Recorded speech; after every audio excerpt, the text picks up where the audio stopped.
allez bien. En tout cas, nous, ça va. On se retrouve pour une nouvelle vidéo qui sera une story time sur ma rencontre avec mon copain.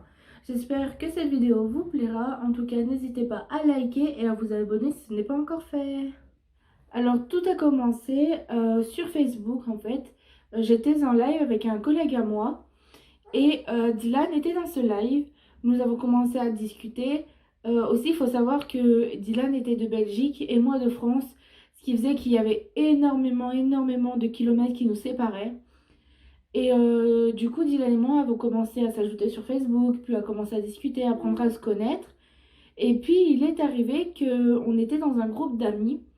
Et en fait, dans ce groupe, on rigolait tous, on faisait des délires et tout plein de choses comme ça. Et puis, il est arrivé une phrase où, en fait, c'était sur TikTok, je pense qu'à l'époque, c'était Musical.ly, et qui disait, c'est ma meuf, je la prends comme ça, je la retourne, je la déglingue. Et en fait, c'était une phrase qui nous faisait rire et qui est restée la phrase à Dylan et à moi. Et en fait, en commençant à parler, on s'entendait tous très bien, on était des très bons amis. Et en fait, j'appelais les autres, par exemple, mon amour et tout, et ce qui le faisait un petit peu rager, on va dire. Et qui du coup a fait que Dylan disait non mais en fait tu l'appelles pas comme ça, c'est ma meuf, je la prends comme ça, je la retourne, je la déglingue. Et c'est parti sur ce délire là. Et c'est cette phrase qui a fait que nous nous sommes rapprochés et mis ensemble le 1er septembre 2018. Euh, Quand nous nous sommes mis ensemble, je me suis dit, vu la distance qu'on avait, que j'avais déjà eu des relations à distance et que c'est quelque chose que j'aimais pas spécialement en fait, je lui ai dit, je veux une chose, si tu m'aimes, tu viens en France. Et en fait, il est arrivé que Dylan m'a dit oui, oui, je viendrai. Et puis moi, je suis allée au lycée, donc j'étais à l'internat, donc c'était compliqué de lui parler, de faire des cams, parce que nous dormions en cam en fait. Et c'était assez compliqué de se voir en cam et tout ça. Et en fait, est arrivé où il me dit je vais prendre les billets. Oh, bah oui, je vais prendre les billets pour venir te voir. J'ai dit ok, mais je veux des preuves. Et en fait, il s'est avéré que monsieur a acheté les billets et me les a envoyés par message. Donc jusque-là, je me suis dit, c'est bon, il m'a dit qu'il venait, il viendra. Et puis en fait, comment dire? Bah oui, en venant, j'y croyais toujours pas en fait. Je voulais que ce soit, je me dirais, j'y croirais quand je le verrai. Et puis finalement est arrivé le fameux 2 mars 2019 où Dylan est arrivé dans ma vie. Je suis allée en fait le chercher à la gare de Lyon, à la Part-Dieu pour certains qui connaissent. Et j'avais tellement du mal en fait à me dire qu'il était vraiment là qu'en fait quand il est sorti du train, j'avais du mal à le voir en fait. Il était en face de moi mais pour moi j'arrivais pas à le voir. Donc après il y a eu les échanges de bisous et tout ça. Faut aussi savoir qu'en fait nous nous sommes vus après 6 mois de relation. Et après 6 mois de relation, en fait, il s'est avéré que avant que Dylan arrive, en fait, je m'étais fait opérer au niveau du coccyx d'un abcès, que j'avais déjà été opérée au même endroit, en fait, et qui a fait que du coup, on m'a réopérée et que j'ai eu du retard sur mes règles. En ayant du retard sur mes règles, en fait, à ce moment-là, ma pilule ne fonctionnait pas très bien. Je crois même que je n'étais même plus sous pilule par rapport aux médicaments que j'avais. Et du coup, oui. Et du coup, en fait, il est avéré que je suis tombée enceinte, mais je l'ai su le 1er avril 2019. En fait, pendant tout ce temps, je suis allée chez ma mère me faire soigner, parce qu'au début, je vivais à Grenoble, et que quand Dylan est arrivé, je devais retourner au lycée, mais je ne pouvais pas m'asseoir, et l'hôpital m'avait dispensé d'aller en cours par rapport au fait que je n'arrivais pas à m'asseoir dû à mon opération. Oh, bon, écoute, c'est classe ça. En fait, après tout ça, j'ai décidé du coup d'aller me faire soigner chez ma mère parce que les infirmières de chez mon père avaient du mal à me soigner, les plaies s'infectaient et tout c'était atroce. Et à ce moment-là, je ne savais toujours pas que j'étais enceinte. Et du coup, le 15 mars, je suis allée chez ma mère et je me suis dit, j'ai 18 ans et je ne voyais pas en fait ma vie sans Dylan. Du coup, j'ai envoyé un message à mon père pour lui demander en fait s'il m'autorisait à quitter le cocon familial et en fait à tout stopper, que je ne me voyais pas vivre sans Dylan et que je voulais à tout prix le suivre en fait.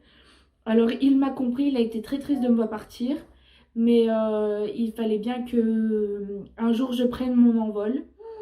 Bah oui.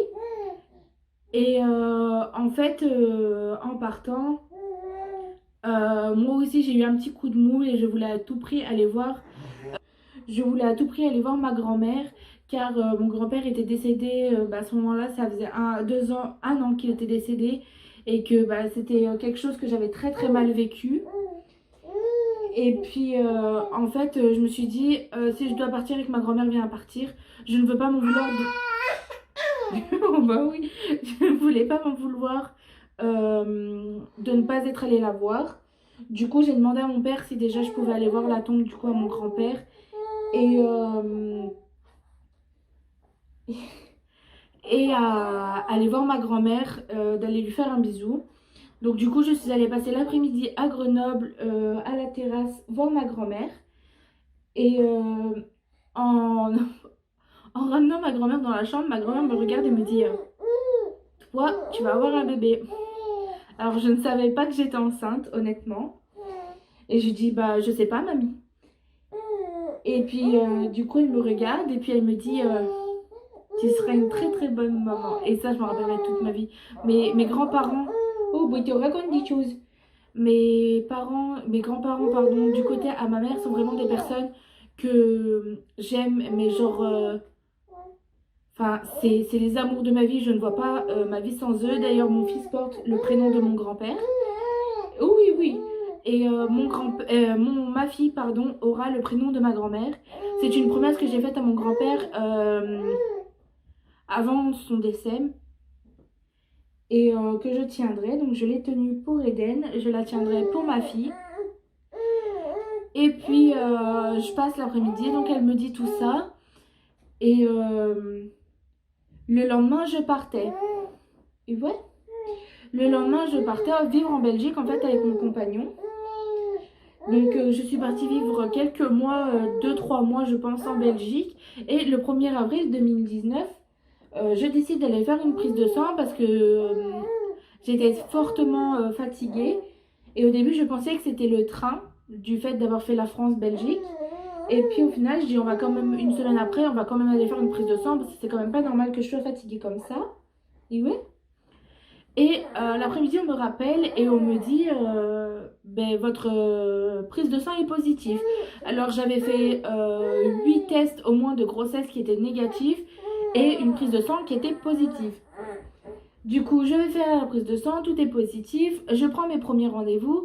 Donc sur le coup, quand le médecin, enfin la biologiste m'a annoncé que j'étais enceinte, ma première réaction ça a été j'espère que ce n'est pas une blague. Parce que ce n'est pas drôle, parce que j'ai su ça le 1er avril. Et je pense que les médecins sont assez intelligents pour ne pas mentir, mais sur le coup, ça m'a surprise. Et ben ouais. Et puis après, j'appelle mes parents pour leur annoncer, parce que je leur avais dit la veille que j'allais faire une prise de sang, parce que c'était vraiment pas normal que je sois fatiguée comme ça. Et oui. Et après tout ça, en fait, vient le jour où je fais ma première écho. Alors j'étais donc enceinte de 1 mois et demi quand je l'ai su, alors que les tests étaient négatifs à 100% et que ma prise de sang était positive. J'étais enceinte d'1 mois et demi. Alors après, il y a eu certaines circonstances qui ont fait que le 3 mai, je suis redescendue en France chez ma mère. Et malheureusement, le 4 mai, j'ai su que ma grand-mère était décédée en fait. Encore un choc. Et vu que j'étais enceinte d'à peine 2 mois, j'avais peur parce qu'on me disait oui, mais selon le choc émotionnel, tu peux perdre le bébé et tout ça. Donc j'avais assez peur. Et puis finalement, tout a été. Bébé, il est tenu jusqu'au bout. Et ouais, jusqu'au bout, mon amour. Et puis du coup, nous sommes restés vivre en France. Et puis, nous avons commencé à faire des recherches. Dylan a fait des recherches d'emploi, à travailler. Moi, j'ai fait tout ce qui est les demandes d'aide sociale pour avoir un logement, ce qui a été très compliqué. J'ai eu un logement, on a eu notre logement qu'après la naissance de Eden, alors que ça faisait 4 mois tout cassé qu'on cherchait un logement. Et puis, et oui, mon amour. Et puis, avec tout ça, en fait, j'ai pris du recul et je me suis dit, en fait, on est quand même allé super loin. Dylan m'a fait sa demande en fiançailles. Et ouais.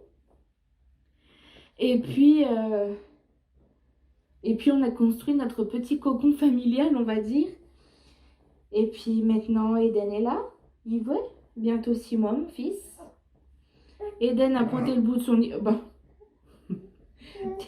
T'es très classe, dis donc. Donc, Eden a pointé le bout de son nez le 16 novembre 2019. Et ouais. Et franchement, entre nous, je ne regrette pas du tout. Je sais que c'est le père de mes enfants. C'est l'homme de ma vie. Bah oui, c'est l'homme de ma vie, ton papa. Et je ne vois pas ma vie sans eux, en fait. Voilà, j'espère que cette story time vous aura plu. Et on se retrouve bientôt pour une prochaine vidéo. Bisous!